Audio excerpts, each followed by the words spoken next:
Narrar desde la emoción es una de las llaves más potentes del arte de contar.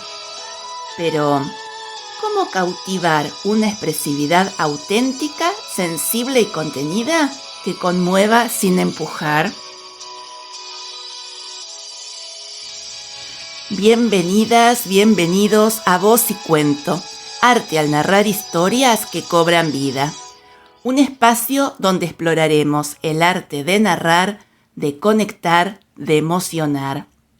Yo soy Emilce Brusa y hoy vamos a hablar de algo sutil, algo poderoso y también muy delicado. Narrar desde la emoción, porque emocionar no es llorar, es vibrar con lo que se cuenta.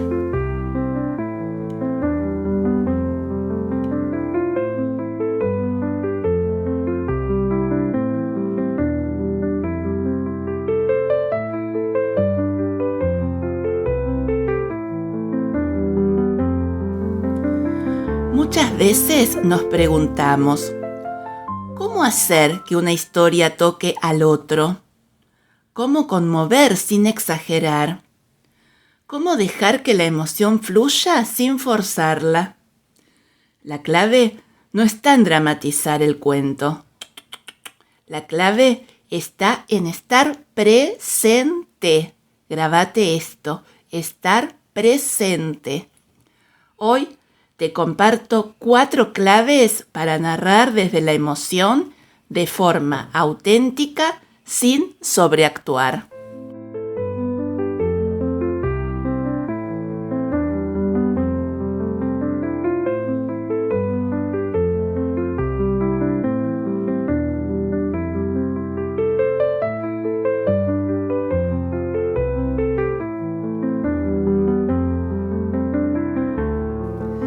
Clave 1. Sentí primero vos lo que dice el cuento. No podés emocionar si no te emociona. Antes de contar un cuento, conectá con la imagen, con el momento, con lo que te vibra. Por ejemplo, si hablas de una despedida, recordá una propia, no para copiarla, sino para activarla, para encontrar esa emoción que sentiste en ese momento y ponerla al servicio de ese cuento que estás contando en este momento. Clave 2. La emoción no se muestra, se permite. No es gritar al llanto o sobreactuar la alegría. Es dejar que el cuerpo se ablande, que la voz tiemble si quiere, que la pausa también hable. Ya te dije en algunos otros episodios que menos es más. Por eso lo sutil llega hondo y nace del corazón. Clave 3. No te adueñes del sentir del otro. No le digas al público cuándo llorar o cuándo reír. Contá con honestidad y deja que cada quien sienta a su modo. La emoción verdadera es libre y siempre, siempre va a aparecer. Clave 4. Volvé siempre al cuento. La emoción es una herramienta, no es el centro. Si te vas demasiado a lo personal, el cuento se pierde. Deja que la historia te lleve de la mano. Vos acompañala, porque vos sos el puente. Narrar desde la emoción no es exponerse, es atreverse, es invitar, es compartir humanidad. Y cuando eso ocurre, el cuento se vuelve espejo, eco y abrazo. Porque emocionar no es llorar, es vibrar con lo que se cuenta.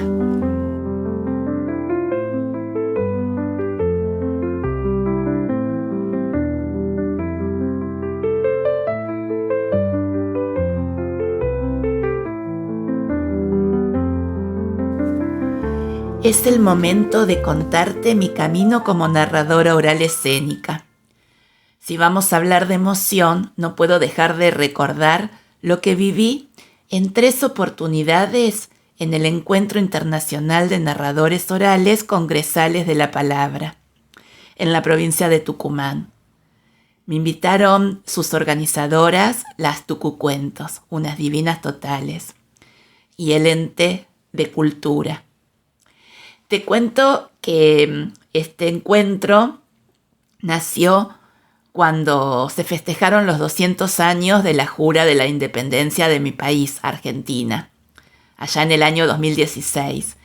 Y desde ese día hasta hoy sigue llenando de cuentos toda su provincia, siempre para esta época, porque en unos días comienza el 9º. Sí, cada año sin parar las Tucucuentos y el ente organizan este encuentro increíble. Yo participé en el año 2018, en el 3º. Narramos en escuelas de la ciudad del centro, de Tucumán, también en alrededores, en escuelitas de las montañas, donde los chicos viven allí de lunes a viernes con sus compañeros y sus maestros. También narramos todos los invitados en una gala que tenía como exigencia que el cuento dure menos de 3 minutos. Y si alguno se pasaba, había un músico con una flauta traversa que lo sacaba del escenario. Sí, este tema es el de los tiempos, de cuánto dura el cuento. Es algo que voy a desarrollar en algún otro episodio, porque es muy importante saber cuánto dura cada uno de los cuentos que contamos dentro de nuestro repertorio. Ok, sigo. Ese año fue donde me conocieron las mexicanas, las alumnas de Rosa Marta Sánchez. Ellas fueron las que me recomendaron para ir a su festival al año siguiente en Monterrey, México. Esto yo ya te lo conté en un episodio anterior, que si todavía no lo escuchaste, tenés tiempo de volver para atrás y buscarlo para disfrutarlo. Te sigo contando. Es tradición en el encuentro que en el último día se realice una recorrida por la peatonal de la ciudad de Tucumán, haciendo varias paradas para narrar. Y luego se termina en la plaza central. Y lo característico es que todos los invitados vamos vestidos con la vestimenta típica de 1816, en la época que se firmó la independencia argentina. Así que había caballeros, damas antiguas, había campesinos, campesinas, y los extranjeros también venían vestidos con sus trajes típicos. Todo muy colorido y festivo, porque es resaltar las tradiciones, ¿no? Si bien nosotros no nos vestimos habitualmente así, con mi liñaque o con las trenzas de las campesinas, es una forma de recrear nuestra historia. Así que bueno, esto es algo característico que lo hacen todos los años. Cuando terminamos de contar en la plaza, que casi todos contaban un cuento, también corto, porque éramos muchos, se termina la caminata hasta la casa histórica, donde nos esperaba siempre un guía que nos hacía una visita. Y el final era el siguiente. Todos participábamos alrededor del patio de la casa histórica, donde hay un mástil gigante, y antes de arriar la bandera argentina, todos cantamos el himno. Los invitados, sus himnos nacionales, nosotros el nuestro, y a algunos abanderados elegidos por las Tucucuentos, arriaban la bandera. Y finalizábamos firmando un libro de actas del museo. Si esto no es emocionante, no sé cómo llamarlo, porque vivir esto te puedo asegurar que te pone la piel de gallina y los ojos se vuelven agua. Al año siguiente, en el 2019, me volvieron a invitar para participar del 4º Encuentro Internacional de Narradores Orales Congresales de la Palabra. Esta vez no solo fui a narrar, sino también que fui a dar talleres. Narramos en escuelas en el centro de Tucumán y después viajamos a un pueblo que se llama San Pedro de Colalao y ahí llevamos cuentos a las escuelitas que están cerca de ese lugar. También, como te dije, llevé 2 talleres que lo realizamos en conjunto con mi amiga narradora Andrea Aguirre. En esa oportunidad, los talleres se llamaban la narración de cuentos en la primera infancia y la narración como herramienta para mejorar la comunicación. Ahí participaban gente de Tucumán, docentes, bibliotecarios y todos los narradores invitados, porque lo que no te dije, el número de invitados llegaban a veces hasta los 30. Éramos un montón, o sea que llenamos de cuentos todo Tucumán. En esa oportunidad, cuando estábamos en San Pedro de Colalao, coincidió con el 1 de agosto. No sé si saben que se festeja el Día de la Pachamama. En esta oportunidad, las organizadoras invitaron al cacique, porque sigue habiendo un grupo de indígenas, además de contarnos el cacique, sus tradiciones, que todavía continúan en su comunidad. A la noche nos invitaron a participar junto a ellos a la ofrenda de la Pachamama.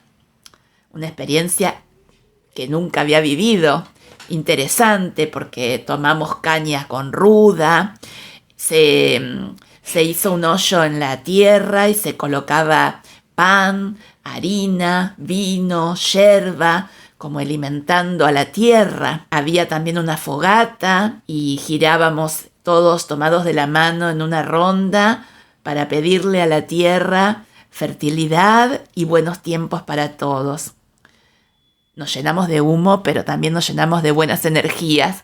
Estuvo increíble, maravilloso vivir esta experiencia. En estos encuentros se crean lazos, se hacen amistades que duran para siempre. Se vive intensamente porque nos levantamos a las 7 de la mañana y no parábamos hasta las 12 de la noche. Y así todos los días. Se conocen diversos modos de narrar, historias particulares, leyendas. Se disfruta de los distintos timbres de voz y modismos. Se aprenden palabras nuevas y son puertas para ir hacia nuevos encuentros o festivales. O sea, toda una oportunidad. En el 2020, ya en pandemia, volví a participar, pero desde casa, que como todos sabemos, estábamos todos encerrados. Pero los cuentos en ese momento fueron caricias porque los Zoom fueron ventanas para entrar a las casas de cada familia. Y el encuentro se volvió a hacer, pero esta vez de forma virtual. Nos pedían que grabemos cuentos y los teníamos que enviar. Ahí tuvimos que aprender todo esto de lo que es contarle a una cámara, ¿no? Y no a niños viéndolo en personas. Tuvimos que aprender los narradores a cómo contar cuentos que quedaban fijos y que no teníamos la complicidad de la mirada y las orejas atentas. Todo un desafío, pero se logró. Bueno, tuvimos que aprender, pero los cuentos en ese momento fueron caricias. Los Zoom fueron ventanas que entraron a las casas de cada una de las familias. Los cuentos grabados se pasaban en pantallas y quedaban para siempre en YouTube y en el Facebook del ente cultural. Y ahí podía la gente participar viéndolo en vivo o después, en cualquier otro momento. Además, participamos en Zoom y contamos cuentos a los chicos de primarias, de varias primarias, a través de Zoom. Teníamos que contar un solo cuento. Éramos varias narradoras, la maestra, una de las tucucuentos y todos los niños de ese grado. ¿Cómo no volverme a emocionar? recordando esto, porque cuando se prendían las camaritas, aparecían los nenes y las nenas sentaditos en sus cocinas, con los guardapolvos blancos puestos impecables, atentos, con sus caritas contentos de ver las narradoras y narradores. Esto es lo maravilloso de la narración oral, que hace que nos encuentre, que nos una, que lleguemos con la palabra llevando las emociones a todos lados donde haya alguien que nos escuche, que nos preste sus orejas para contarles con pasión nuestras historias, nuestros cuentos.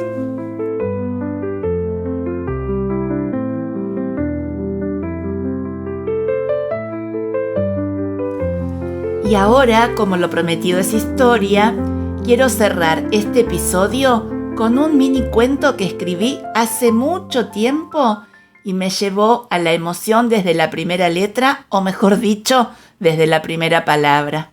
Se llama Azar.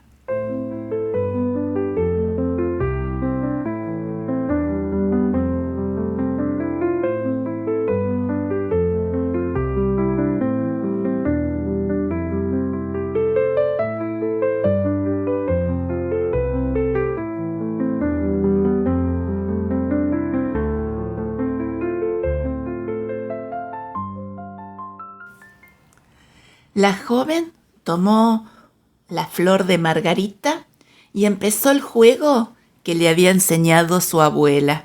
Me quiere mucho, poquito, nada. Me quiere mucho, poquito, nada. Me quiere mucho, poquito, nada. Con bronca tiró lejos lo que quedaba en su mano y enojada volvió a cortar una nueva margarita. Y comenzó de nuevo a deshojarla.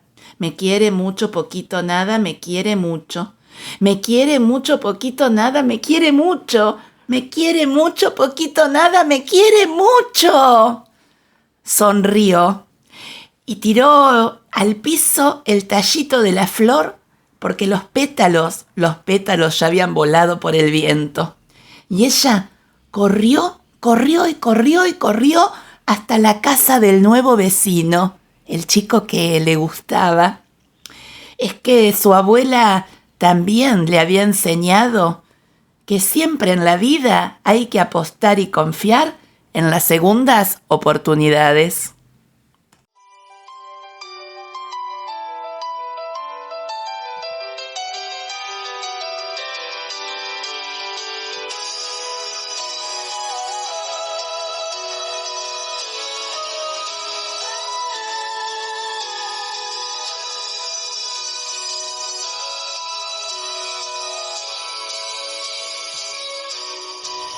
Gracias por estar del otro lado. Esto fue Voz y Cuento, arte al narrar historias que cobran vida. Este podcast no tiene anuncios. Si querés apoyar este proyecto, te invito a que me compres un cafecito. En la descripción te dejé el link para que dones lo que puedas. Y si querés aprender a contar cuentos, ya sabés que debes entrar a www.vozycuento.com y darte una vuelta por la escuela de narración, donde vas a encontrar todos mis cursos y seminarios. También podés seguirme por Instagram, @emilcebrusa. Nos encontramos la semana que viene en el próximo episodio, donde seguiremos explorando este maravilloso universo de contar historias. Hasta entonces, recordá contar con arte y con el corazón en la voz. Te mando un abrazo. Nos escuchamos entre cuento y cuento.